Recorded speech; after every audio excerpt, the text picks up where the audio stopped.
não é com o pano, mas com o que está por trás. Alguém já entendeu?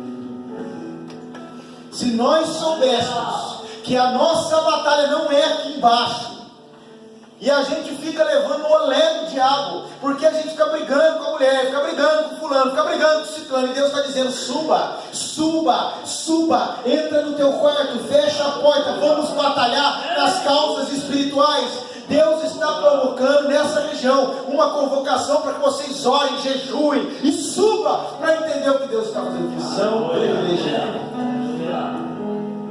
Lugares altos, lugares centrais, lugares escondidos. É por isso que Deus precisou esconder você. Suba, comece a ver as coisas de cima para baixo. Isso fala da ótica que você vai enxergar o que está acontecendo na sua vida. Que visão a gente tem diante das coisas? Deixa eu te dizer, a Bíblia diz em Mateus 6, 22 e 23 que os nossos olhos são a candeia do corpo. Se os nossos olhos forem bons, todo o nosso corpo terá luz. Mas se os nossos olhos forem ruins, todo o nosso corpo terá trevas. O que define a situação? O jeito que a gente olha. Está entendendo? Por isso que eu vou dizer uma coisa: você não vê as coisas do jeito que elas são, você vê as coisas do jeito que você é. Se você está posicionado num lugar, a sua maneira de ver é diferente dos outros. Como está a sua visão diante dos problemas? Nesse tempo novo você precisa subir a visão e começar a enxergar as coisas com os olhos de Deus. Está todo mundo dizendo: Lázaro morreu. Jesus olha a situação e diz: não, essa enfermidade não é para a morte, é para manifestar a glória de Deus. O olhar dele é diferente. Amém. Você vê o Eliseu e o seu discípulo, eles estão debaixo de uma ação e os inimigos estão acampados em volta da casa deles. Um monte de soldado. Então o menino, ele era um menino, ele olha aqueles inimigos e ele fala: nós vamos morrer. Ele chama o profeta. O profeta olha com um olhar diferente. E ele não vê só os inimigos que estão em volta, ele vê os anjos, os carros de fogo, a proteção de Deus que está muito maior, muito mais forte do que aquilo que está vindo contra eles. Sabe o que Eliseu faz? Ele diz: Deus, abre os olhos do menino. Aleluia. Para que eles possam ver o que eu estou vendo. Sabe por quê, querido? O problema vem para todo mundo. A diferença é como você olha para ele, como um menino ou como um profeta. Está na hora de subir. Não dá mais para construir com criança. Hoje é Palmeira aqui, né? Chorando muito nesse dia, mas hoje Deus subiu o negócio aqui. Nós precisamos subir, nós vamos acessar esse lugar. A batalha e a construção começa quando eu subo a minha maturidade, quando eu começo a olhar as coisas com olhos espirituais, olhar as dificuldades. Olha Josafá, um monte de gente vindo contra ele, e ele fala: Senhor, maiores são eles do que nós, mas os nossos olhos estão postos em Ti. Amém. A primeira coisa que Deus está dizendo para vocês preparar para o tempo novo: comece a resolver e viver de cima para baixo. Suba para entrar nas causas, suba para entender o que Deus quer, suba para conversar com seu marido, com a sua esposa, suba para criar seus filhos, suba para conduzir a sua empresa, suba para viver as realidades que Deus está propondo para o seu ministério. Suba, suba, suba, suba. A construção acontece no alto. Amém? E aí no capítulo 2, do verso 63, diz que o governador disse assim: ninguém vai comer nada das coisas sagradas até que o sacerdote com urim e tubim apareça. Antes de começar o alicerce da construção, eles iam comer. E ninguém ia comer nada antes que aparecesse um sacerdote com urim e tubim. Preste atenção nisso. Urim e tubim eram duas pedras que ficavam no peitoral do sacerdote. Essas pedras significam luz e verdade. E elas ficavam bem à frente do coração. Fala comigo: na frente do coração. Na frente do coração. Meu Deus. A Bíblia diz em Jeremias 17:9 que o coração do homem é enganoso. Coração representa se mover por sentimentalismo, emocionalismo. Coração, minhas tristezas, meus ódios, minhas amarguras. Mas quando eu entro nesse texto e mergulho fundo nisso, eu percebo que o governador está dizendo: ninguém vai começar nada sem que antes tenha a pessoa que carrega a luz e a verdade à frente, acima do coração. São com essas pessoas que Deus vai construir. São pessoas que têm luz e verdade na frente do coração. São pessoas que não se movem pelo engano da sua alma ferida. Elas se movem pela palavra que está sendo dita. A luz e a verdade, ela conduz. Os sentimentos não, as mágoas não, os traumas não. A luz e a verdade está na frente do meu coração. Deixa eu te dar uma palavra. Você quer viver essa realidade? O propósito é maior do que a sua dor. O propósito é maior do que o seu momento. E nessa hora nós temos que alinhar a luz e a verdade como fonte de condução, não o nosso sentimento. Eu falei isso ontem. Deus tirou os chorões para ressuscitar a filha de Jairo e colocou os íntimos. É isso que é se posicionar. Os emocionalismos saem e a intimidade entra. Deus vai construir com gente íntima. Deus está dizendo: primeiro, suba. Segundo, alinhe, nivele a sua intimidade com Deus acima dos seus sentimentos. Que toda vez que um homem é íntimo de Deus...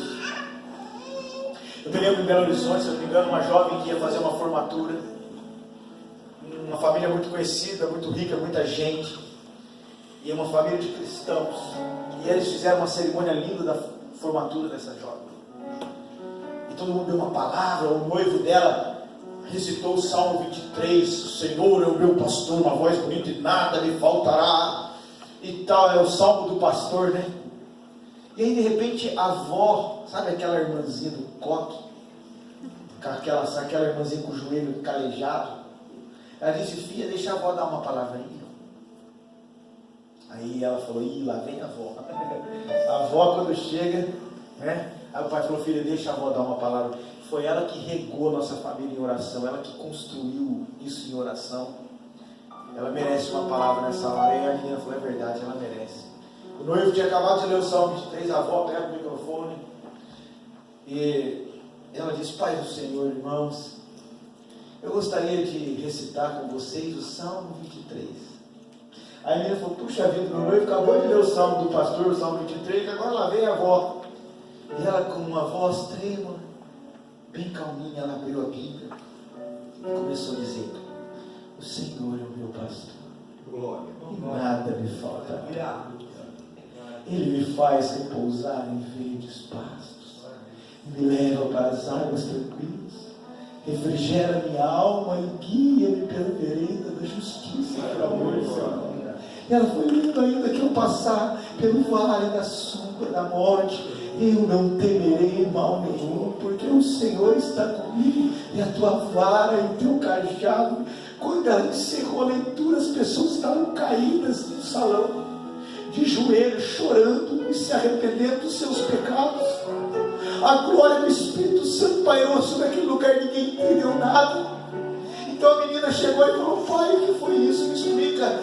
O meu noivo acabou de ler o Salmo 23, foi bonito, a pessoa, mas quando a avó leu, a minha formatura virou um culto e as pessoas se arrependeram dos seus pecados. Me explica isso, pai. Meu pai disse: filha, sim, eu te explico.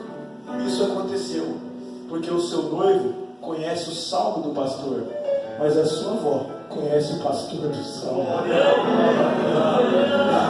Deus vai levantar pessoas que ainda ouvem a sua voz e ainda tem um altar no secreto e desejam buscar a fidelidade de Deus. Aleluia! Sabe quem são essas pessoas? O sacerdote Corinto Tomini. São pessoas que ainda têm luz e verdade, e essas pessoas vão chegar. Talvez muitos antigos não entendem as coisas, mas tem um coração em Deus. Tem muita gente que orou para você estar aqui. Está na hora de lembrar de quem orou nas madrugadas por você. Está na hora de lembrar de quem regou os propósitos. E aí no capítulo 3, a coisa começa a acontecer. A Bíblia diz no começo que eles reuniram como se fosse um homem só. Fala comigo: comunhão. Eu disse isso no carro, o Senhor saltou isso do meu espírito. Comunhão.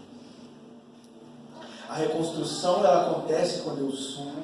A reconstrução ela acontece com a minha intimidade à frente dos sentimentos. E a reconstrução ela acontece com uma unidade estabelecida. Está na hora de abraçar a causa. Amém? Está na hora de ajuntar a comunhão. Salmo 133 para mim é a maior figura de comunhão.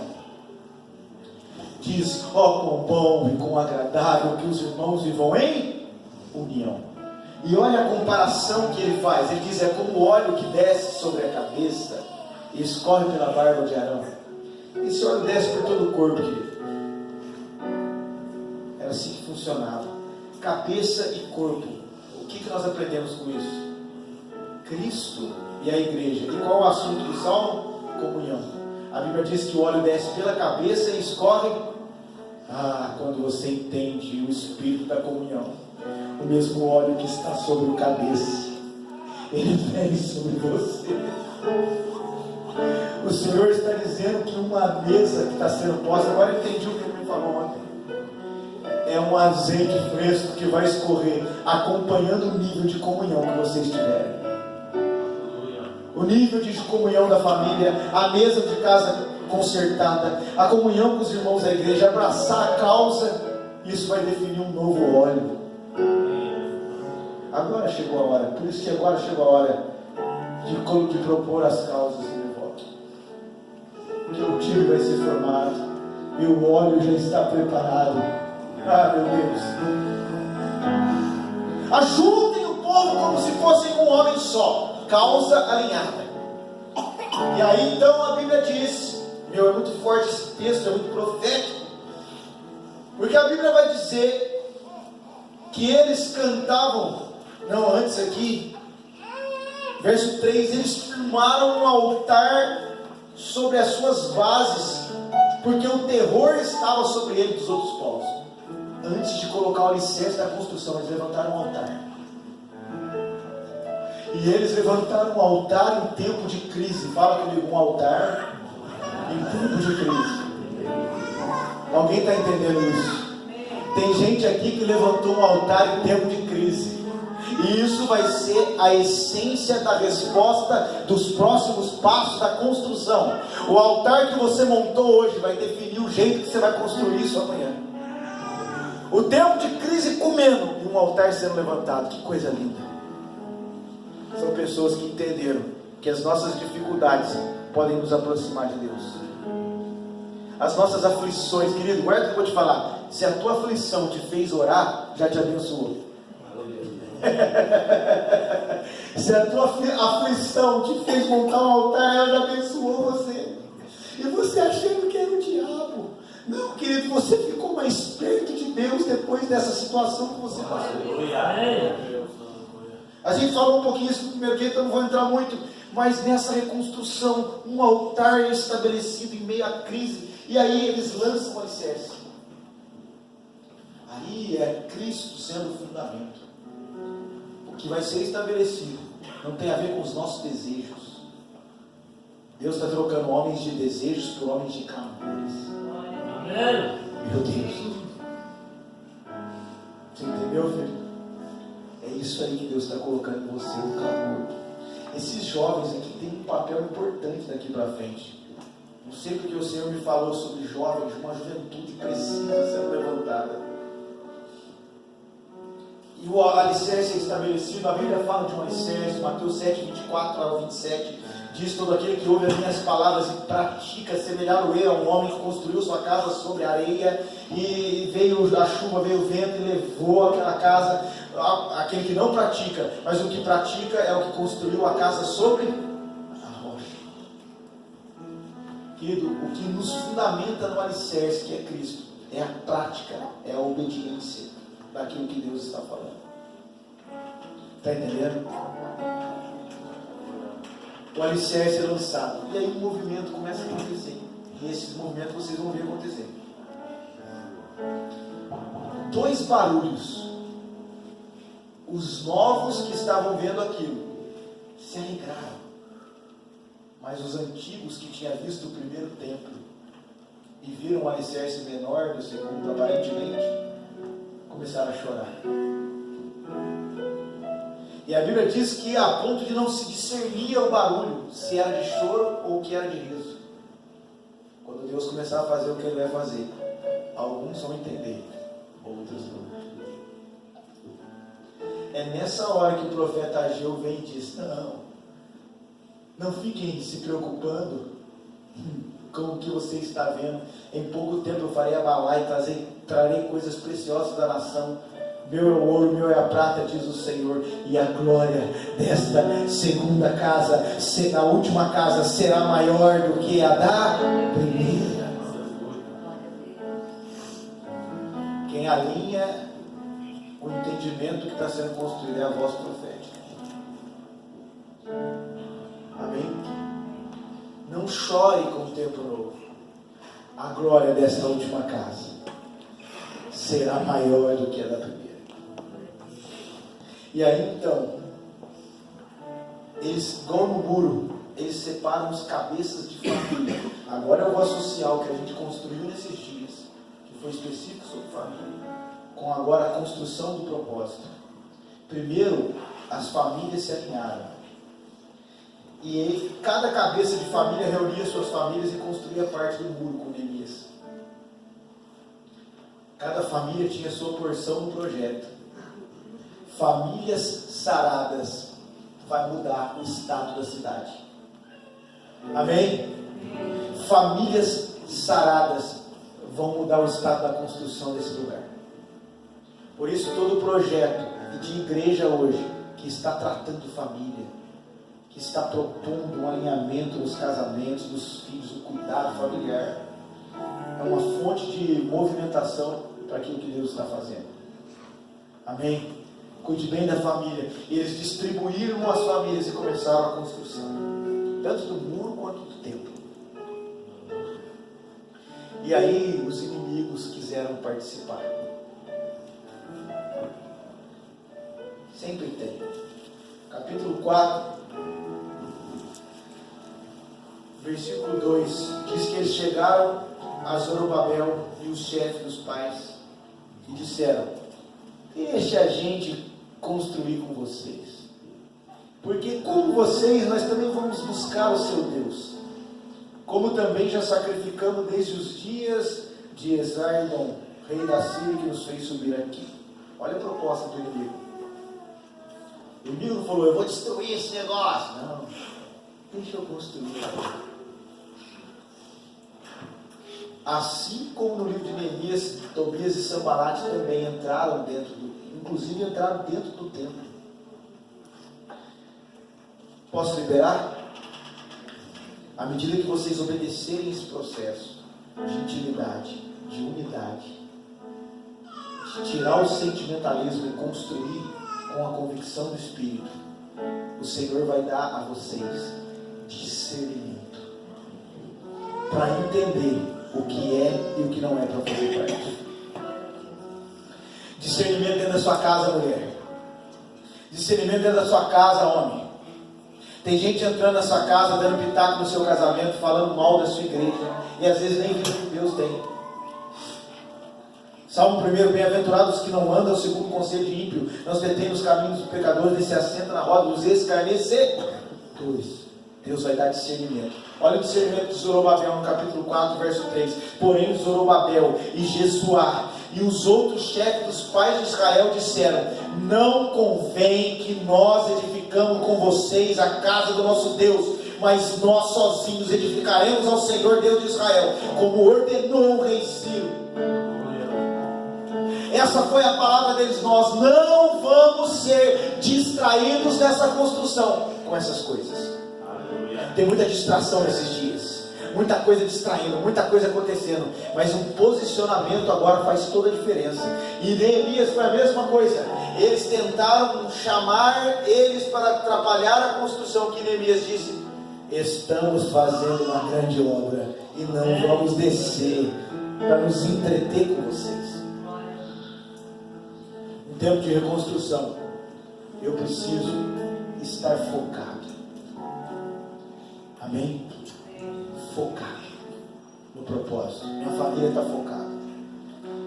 E E aí os inimigos não conseguiram frustrar os planos, então eles tentaram de uma outra forma. Todo mundo passa por isso. Com Neemias, olha o que os inimigos falam para ele no capítulo 4 de Neemias. Falou na presença dos irmãos, e é isso que talvez você está ouvindo do diabo. Guarda isso. Olha o que ele falou. O que fazem estes fracos? A primeira coisa que o inimigo fala é: você é fraco. Você construiu esse propósito? Essa família, não, você é fraco, é fraco. Ele diz: o que fazem esses fracos? Guardou? É fraco. A segunda coisa que ele fala assim, isso vai ser permitido? Ou seja, primeiro ele tenta colocar como se você fosse fraco. Depois ele começa a dizer que você não pode fazer isso. Você é fraco e você não pode. E olha a terceira pergunta dele: vão se sacrificar? Ou seja, você é fraco, você não pode e vai ser difícil. Olha a voz do inimigo. Está entendendo? É assim que você ouve, não é? Às vezes, você é fraco, você não pode e vai ser difícil. Qual foi a quarta pergunta do inimigo? Vai acabar isso. Você é fraco, você não pode, vai ser difícil e você não vai concluir. Meu Deus. E depois ele disse: e ainda que edifique, uma raposa vem e derruba isso facilmente. Você é fraco, você não pode, vai ser difícil, você não vai acabar, e se der certo, alguma coisa vai acontecer e vai destruir.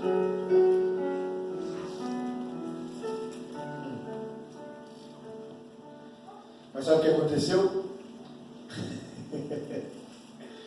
Porém edificamos o muro e todo o muro se fechou. Depois dos inimigos falar, sabe por quê? Porque o coração do povo estava no propósito de trabalhar. O coração do povo estava focado no propósito de Deus. O inimigo tem falado na sua cabeça que você não pode, que você é fraco, que isso vai ser difícil, que não vai terminar, que você não vai conseguir. Mas existe um coração disposto a concluir aquilo que Deus começou a fazer. Aleluia. Então guarda que eu vou te dizer: quem acorda determinado vai dormir satisfeito, meu irmão.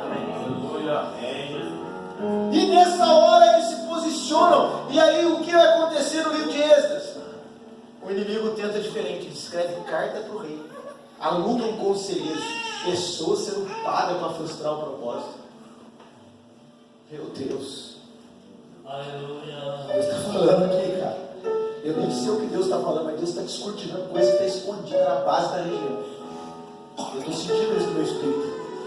Alugaram conselheiros e escreveram cartas. E aí a obra parou por um tempo. O inimigo não venceu a batalha, ele venceu algo temporário. E nessa hora, pastor, o povo começou a desanimar. O povo ficou cansado. Deixa eu te dar uma palavra: está cansado? Procure descanso, não desistência. Amém? Está cansado? Descanse, não desista.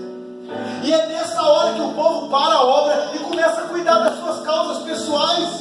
O povo não abraçou mais, o povo ficou mórbido.